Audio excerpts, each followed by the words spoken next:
Hello guys, അപ്പോൾ നിങ്ങളെല്ലാവരും തന്നെ അറിഞ്ഞാണ് ഇന്ത്യയിൽ 12,000 രൂപയ്ക്കുള്ളിൽ വരുന്ന ചൈനീസ് സ്മാർട്ട് ഫോൺസൊക്കെ ബാൻ ചെയ്യാൻ പോകുന്നുള്ളൊരു ന്യൂസിനെ പറ്റി. അപ്പോൾ ഇത് ഒഫീഷ്യലായിട്ടുള്ള കൺഫേം ആയിട്ടുള്ള ന്യൂസൊന്നുമല്ല, എന്നാലും റൂമറും കാര്യങ്ങളൊക്കെ വരുന്നുണ്ട്. തീർച്ചയായിട്ടും ചിലപ്പം ബാൻ ചെയ്യാൻ സാധ്യതയുണ്ട്. അപ്പോൾ ഈ ഒരു ന്യൂസ് വന്ന ശേഷം ആൾക്കാരെല്ലാം സെർച്ച് ചെയ്യുന്നത് ഇന്ത്യൻ ബ്രാൻഡ്സ് ഏതൊക്കെയാണെന്നുള്ളതാണ്. നമുക്ക് ആർക്കും ശരിക്കും പറഞ്ഞാൽ കൃത്യമായിട്ടുള്ള ഒരു ഐഡിയ ഇല്ല എത്ര ഇന്ത്യൻ ബ്രാൻഡ്സ് ഉണ്ട്, ഏതൊക്കെ ഇന്ത്യൻ ബ്രാൻഡ്സ് പ്രൊഡക്ട്സ് ഇറക്കുന്നുണ്ട്.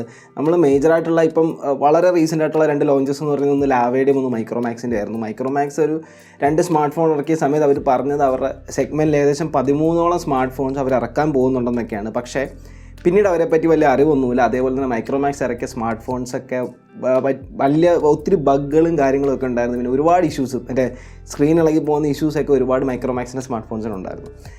അപ്പോൾ ഈ 2 സ്മാർട്ട് ഫോൺ ബ്രാൻഡ്സാണ് നമുക്ക് മേജറായിട്ട് നമുക്ക് അറിയാവുന്ന ഇന്ത്യൻ ബ്രാൻഡ്സ് എന്ന് പറയുന്നത്. അപ്പോൾ നമുക്ക് ഇന്നത്തെ വീഡിയോയിൽ ഇന്ത്യൻ ബ്രാൻഡ്സ് ഏതൊക്കെ ഉണ്ടെന്നും 12,000 രൂപയ്ക്കുള്ളിൽ അതായത് ചൈനീസ് ബ്രാൻഡ്സ് അല്ലാത്ത ഏതൊക്കെ ബ്രാൻഡ്സ് ഇന്ത്യയിൽ പ്രൊഡക്റ്റ് ഇറക്കുന്നുണ്ടെന്ന് നമുക്ക് നോക്കാം. അപ്പം നമുക്ക് എല്ലാവർക്കും അറിയാവുന്ന മൈക്രോമാക്സ് 12,000 ഉള്ളിൽ സ്മാർട്ട് ഫോൺ പ്രൊഡ്യൂസ് ചെയ്യുന്നുണ്ട്. പിന്നെ ലാവയുടെ സ്മാർട്ട് ഫോൺസ് വരുന്നുണ്ട്.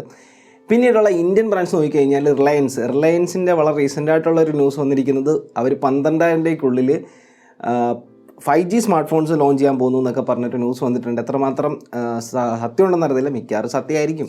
കാരണം ഈ 12,000 രൂപയ്ക്കുള്ളിൽ സെഗ്മെൻറ്റ് ബാൻ ചെയ്യണമെന്നുണ്ടെങ്കിൽ അത് ജിയോയ്ക്ക് കയറി വരാനായിരിക്കും. കയറി വരട്ടെ, നല്ലതാണ്. പക്ഷേ നല്ല സ്മാർട്ട് ഫോൺസ് ഇറങ്ങിക്കഴിഞ്ഞാൽ മാത്രമേ ആൾക്കാർ പർച്ചേസ് ചെയ്യത്തുള്ളൂ. ജിയോ ഇതിന് മുമ്പും കുറേ സ്മാർട്ട് ഫോൺസ് ഇറക്കിയതാണ്, പക്ഷേ അത്ര പോരായിരുന്നു. ഓക്കെ, അപ്പോൾ ജിയോ ഉണ്ട്. ജിയോയുടെ തന്നെ സബ്സിഡി ആയിട്ടുള്ള ലൈഫ് എന്ന് പറയുന്നൊരു കമ്പനിയുണ്ട്. പിന്നീട് നോക്കിക്കഴിഞ്ഞാൽ നമുക്ക് ലാവയുടെ തന്നെ സബ്സിഡി ആയിട്ടുള്ള സോളോ എന്ന് പറയുന്ന ഒരു കമ്പനിയുണ്ട്. നിങ്ങൾ കേട്ടിട്ട് പോലും കാണത്തില്ല. ഞാൻ സെർച്ച് ചെയ്ത് നോക്കിയ സമയത്താണ് ഇങ്ങനെ ഒരു കമ്പനി ഉള്ളതായിട്ട് ഞാൻ അറിയുന്നത്.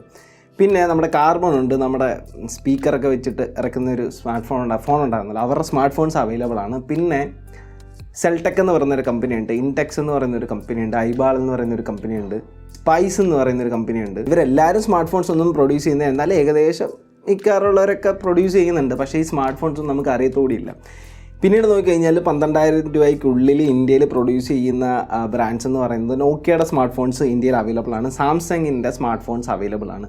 പിന്നെ ഒരു ഡൗട്ട് പലർക്കും ഉള്ളതെന്ന് പറഞ്ഞു കഴിഞ്ഞാൽ ഇൻഫിനിക്സ് എന്ന് പറയുന്ന ബ്രാൻഡ്, അതേപോലെ തന്നെ മോട്ടറോള, ഇത് രണ്ടും ചൈനീസ് അല്ല എന്നുള്ളൊരു തോട്ടുണ്ട്. പക്ഷേ പ്രശ്നം എന്താണെന്ന് വെച്ചാൽ ഈ മോട്ടറോള എന്ന് പറയുന്ന ഒരു അമേരിക്കൻ കമ്പനിയായിരുന്നു. പക്ഷേ ഇത് ലെനോവോ മേടിച്ച് കഴിഞ്ഞ ശേഷം ഇതിപ്പോൾ ചൈനീസ് കമ്പനിയാണ്. അപ്പോൾ ഞാൻ വിചാരിച്ചിരുന്നത് മോട്ടറോള എന്ന് പറയുന്നത് ഒരു അമേരിക്കൻ കമ്പനിയാണ്. അപ്പോൾ മോട്ടറോളയുടെ സ്മാർട്ട് ഫോൺസ്, പക്ഷേ മോട്ടറോളയുടെ നല്ല സ്മാർട്ട് ഫോൺസ് 12,000-നുള്ളിൽ വരാൻ സാധ്യത ഉണ്ടായിരുന്നു. അത് അത്യാവശ്യം ഉണ്ടെന്ന് തോന്നുന്നു, എനിക്ക് തോന്നുന്നു അത്യാവശ്യം ഉണ്ട്. മോട്ടറോളയുടെ സ്മാർട്ട് ഫോൺ ഉണ്ട്. അപ്പോൾ അത് നല്ലൊരു ഡിവൈസ് ആയിരുന്നു. പക്ഷേ മോട്ടറോള എന്ന് പറയുന്നതും ചൈനീസ് ബ്രാൻഡ് തന്നെയാണ്. പിന്നെ ഇൻഫിനിക്സ് എന്ന് പറയുന്നൊരു ഹോങ്കോങ് ബേസ്ഡ് കമ്പനിയാണ്. ഹോങ്കോങ് എന്ന് പറഞ്ഞാൽ ചൈനയാണ്.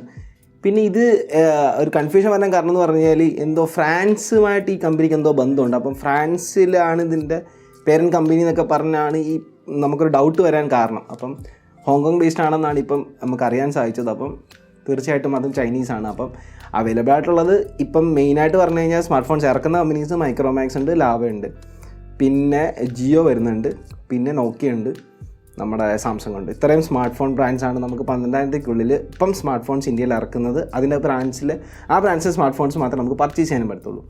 ഇനി സാംസങ്ങിനെ പറ്റി പറഞ്ഞ സമയത്ത് ഞാൻ വിചാരിച്ചത് 1-2 സ്മാർട്ട് ഫോൺസേ സാംസങ്ങിൻ്റെത് 12,000-നുള്ളിൽ ഉള്ളൂ എന്നുള്ളതാണ്. പക്ഷേ ഞാൻ സെർച്ച് ചെയ്ത സമയത്ത് ഞെട്ടിപ്പോൾ ഏകദേശം 70ഓളം സ്മാർട്ട് ഫോൺസ് 12,000 രൂപയ്ക്കുള്ളിൽ ഈ സാംസങ് ഇറക്കിയിട്ടുണ്ടെന്നുള്ളതാണ്. അതേപോലെയാണ് മറ്റുള്ള കമ്പനീസും. ഒരുപാട് സ്മാർട്ട് ഫോൺസ് ഉണ്ട്, നമ്മളിതിനെപ്പറ്റി സെർച്ച് ചെയ്യാത്തതുകൊണ്ട് നമുക്ക് മനസ്സിലാക്കാൻ പറ്റാത്തതാണ്. പക്ഷേ അപ്പോൾ ഞാൻ ആ സ്മാർട്ട് ഫോണിനെ പറ്റി എല്ലാം പറയാൻ നിന്ന് കഴിഞ്ഞാൽ വീഡിയോ വളരെ ലെങ്തി ആയിപ്പോൾ ഞാൻ കുറച്ച് സ്മാർട്ട് ഫോൺസ് ഞാൻ എൻ്റെ സ്ക്രീനിൽ പോയിട്ട് ഒരു വെബ്സൈറ്റ് ഉണ്ട്, ആ വെബ്സൈറ്റിൽ നോക്കിയാൽ നിങ്ങൾക്ക് ഡീറ്റെയിൽ ആയിട്ട് കിട്ടും. അപ്പോൾ ഞാൻ ആ വെബ്സൈറ്റിൽ നിന്ന് കാണിച്ചു തരാം. എന്നിട്ട് ഏതൊക്കെ സ്മാർട്ട് ഫോൺസാണ് നമുക്ക് ജസ്റ്റ് ഒന്ന് നോക്കാം. ഓക്കെ, അപ്പോൾ ഈ ഒരു വെബ്സൈറ്റിൻ്റെ പേര് pricecart.com എന്നാണ്. അപ്പോൾ pricecart.com എന്ന് പറഞ്ഞ ഈ വെബ്സൈറ്റിൽ വന്നു കഴിഞ്ഞാൽ നിങ്ങൾക്ക് എല്ലാ മൊബൈൽ ബ്രാൻഡ്സ് ഇൻ ഇന്ത്യ എന്ന് പറഞ്ഞ ഒരു സെക്ഷൻ കാണാൻ പറ്റും. ആ സെക്ഷനിൽ നമുക്ക് ഇന്ത്യയിൽ കറൻ്റ്ലി ഏതൊക്കെ smart phone brands phones produce ചെയ്യുന്നതെന്ന് അറിയാൻ പറ്റും. ഓക്കെ, അപ്പോൾ ഇതിൽ നിങ്ങൾക്ക് നോക്കിയാൽ വരും IR mobile, Cat mobile, Honor, Nothing, Realme, Xiaomi, Samsung, Vivo, Oppo, Huawei, Nokia, അങ്ങനെ ഏതൊക്കെ ബ്രാൻഡ്സ് ഉണ്ടോ അതെല്ലാം നിങ്ങൾക്ക് ഇവിടെ കാണാം. ഇവിടെ ടെനർ എന്ന് പറയുന്നൊരു ബ്രാൻഡ് ഉണ്ട്, പിന്നെ ടെക്നോ മൊബൈൽസ് ഉണ്ട്, കാർബൺ ഉണ്ട്, അങ്ങനെ എല്ലാ ബ്രാൻഡ്സും കാണാൻ പറ്റും. ഇവിടെ റിലയൻസിൻ്റെ ലൈഫ് എന്ന് പറഞ്ഞ ഞാൻ പറഞ്ഞ സ്മാർട്ട് ഫോൺ ബ്രാൻഡ് അതും ഇവിടെ കാണാൻ പറ്റും. ഓക്കെ, ഇനി നമുക്ക് ഇതിൽ ഏതൊക്കെ സ്മാർട്ട് ഫോൺസ് ഇതിൽ പ്രൊഡ്യൂസ് ഉണ്ടെന്ന് അറിയാൻ വേണ്ടിയിട്ട് ജസ്റ്റ് അതിലൊന്ന് ക്ലിക്ക് ചെയ്താൽ മതി. അപ്പോൾ നമുക്ക് സാംസങ് നോക്കിയാണെങ്കിൽ സാംസങ് ജസ്റ്റ് ഒന്ന് ക്ലിക്ക് ചെയ്താൽ മതി. അപ്പോൾ അടുത്ത ഒരു ടാബിലോട്ട് സാംസങ്ങിൻ്റെ ഡീറ്റെയിൽഡ് ആയിട്ട് വരും. ഏതൊക്കെ ഫോൺസ് അവർ ഇന്ത്യയിൽ പ്രൊഡ്യൂസ് ചെയ്യണമെന്ന് നമുക്കറിയാൻ പറ്റും. സോ ഇതിൽ വന്നു കഴിഞ്ഞാൽ നമുക്കിവിടെ ഒരു 5,000 to 10,000 എന്ന് പറയുന്ന സെഗ്മെൻറ്റ് ഉണ്ട്. അതിൽ ജസ്റ്റ് ഒന്ന് നമുക്ക് ക്ലിക്ക് ചെയ്യാം. ക്ലിക്ക് ചെയ്യുന്ന സമയത്ത് ഒരു ഫിൽറ്റർ ചെയ്തിട്ട് ആ 5,000 to 10,000 സെഗ്മെൻറ്റ് നമുക്ക് കാണിച്ചു തരും. നമുക്ക് 10,000 എന്നുള്ളത് വേണമെങ്കിൽ ഒരു 12,000 ആക്കാം. ഓക്കെ, ഒരു 12,450 ആക്കിയിട്ടുണ്ട്. ഓക്കെ, ഇപ്പം നിങ്ങൾക്ക് ഇവിടെ സെർച്ച് റിസൾട്ട് കാണാൻ പറ്റും. 65 സാംസങ്ങിൻ്റെ സ്മാർട്ട് ഫോൺസ് ഈ ഒരു സെഗ്മെൻറ്റിൽ അവൈലബിൾ ആണ്. അതാണ് ഞാൻ പറഞ്ഞത്. അപ്പോൾ ഇവിടെ നോക്കിക്കഴിഞ്ഞാൽ സാംസങ്ങിൻ്റെ ഗാലക്സി F22 കാണാൻ പറ്റും. 10,500 അതിൻ്റെ പ്രൈസിങ് വരുന്നത്. MediaTekൻ്റെ G80 പ്രോസസ്സർ വരുന്നുണ്ട്. 4GB RAM, 6000 mAh battery, 14 MP camera ഒക്കെ വരുന്നുണ്ട്. അത് കഴിഞ്ഞാൽ സാംസങ്ങിൻ്റെ ഗാലക്സി M01 വരുന്നുണ്ട്, M11 വരുന്നുണ്ട്. അത് കഴിഞ്ഞ് കഴിഞ്ഞാൽ M10s വരുന്നുണ്ട്, M30 വരുന്നുണ്ട്, A10s വരുന്നുണ്ട്, A2 കോർ വരുന്നുണ്ട്, A10 വരുന്നുണ്ട്. അങ്ങനെ ഒരുപാട് സ്മാർട്ട് ഫോണുകളാണ് സാംസങ്ങിൻ്റെ ഈ ഒരു സെഗ്മെൻറ്റിലുള്ളത്. നമുക്ക് 1-2 സ്മാർട്ട് ഫോൺസാണ് ശരിക്കും പറഞ്ഞാൽ എനിക്ക് അറിയാമായിരുന്നത്. ബാക്കിയൊക്കെ ഞാൻ ഈ ഒരു വെബ്സൈറ്റ് നോക്കിയ സമയത്താണ് മനസ്സിലാക്കിയത്. അപ്പോൾ നിങ്ങൾക്ക് ഈ ഒരു വെബ്സൈറ്റിൽ പോയി നോക്കാം ഏതൊക്കെ സ്മാർട്ട് ഫോൺസ് ഉണ്ടെന്നുള്ളത്. കാരണം 65 സ്മാർട്ട് ഫോൺസ് ഉണ്ട്. നമുക്കതെല്ലാം കൂടെ ഒന്നും പറയാൻ പറ്റത്തില്ല. അത് കഴിഞ്ഞാൽ നമുക്ക് കാർബണിൻ്റെ നോക്കാം. കാർബണിൻ്റെ ഞാനിവിടെ സെർച്ച് ചെയ്ത് വെച്ചിട്ടുണ്ടായിരുന്നു ഓൾറെഡി. ഓക്കെ, കാർബണിൻ്റെ കൂടുതലും നമ്മുടെ ഫീച്ചർ ഫോൺസാണ് വരുന്നത്. പിന്നെ നമുക്കതിൽ ഇവിടെ വന്നു കഴിഞ്ഞാൽ ആൻഡ്രോയിഡ് ഒന്ന് സെലക്ട് ചെയ്യാൻ പറ്റും. അപ്പോൾ ആൻഡ്രോയിഡ് സെലക്ട് ചെയ്ത് കൊടുത്തു കഴിഞ്ഞാൽ നമുക്ക് ആൻഡ്രോയിഡ് വെർഷനിൽ വരുന്നത്, അതായത് സ്മാർട്ട് ഫോൺസ് ഏതൊക്കെയാണെന്ന് അറിയാൻ പറ്റും. ഓക്കെ, ഇപ്പോൾ കാർബണിൻ്റെ FES S9 എന്ന് പറഞ്ഞൊരു സാധനം ഉണ്ട്. ഇതൊക്കെ ഫ്ലിപ്കാർട്ടിൽ അവൈലബിൾ ആണ് കേട്ടോ. ഇവിടെ പ്രൊസസ്സർ ഏതാണെന്നൊന്നും പറഞ്ഞിട്ടില്ല. പിന്നെ 6995ൻ്റെ കാർബൺ ടൈറ്റേനിയം എന്ന് പറഞ്ഞൊരു ഡിവൈസ് ഉണ്ട്. ഇവിടെ എനിക്കൊന്നും ഇത് അവൈലബിൾ ആയിരിക്കത്തില്ല. അപ്പോൾ അവൈലബിൾ ആയിട്ടുള്ളതാണെന്നെങ്കിൽ സൈഡിൽ നിങ്ങൾക്ക് ബൈ നൗ എന്ന് പറഞ്ഞ ഓപ്ഷൻ കാണാൻ പറ്റും. അപ്പോൾ ബൈ നൗ എന്ന് പറഞ്ഞ ഓപ്ഷൻ വന്നു കഴിഞ്ഞാൽ ആ സ്മാർട്ട് ഫോൺസ് ഇപ്പോഴും സെല്ല് ചെയ്യുന്നുണ്ടെന്നുള്ളതാണ്. ഇപ്പം പ്രൊസസ്സർ ഏതാണെന്ന് അവർ പറയത്തില്ല. കോഡ് കോർ എന്നൊക്കെ പറയുന്നുള്ളൂ.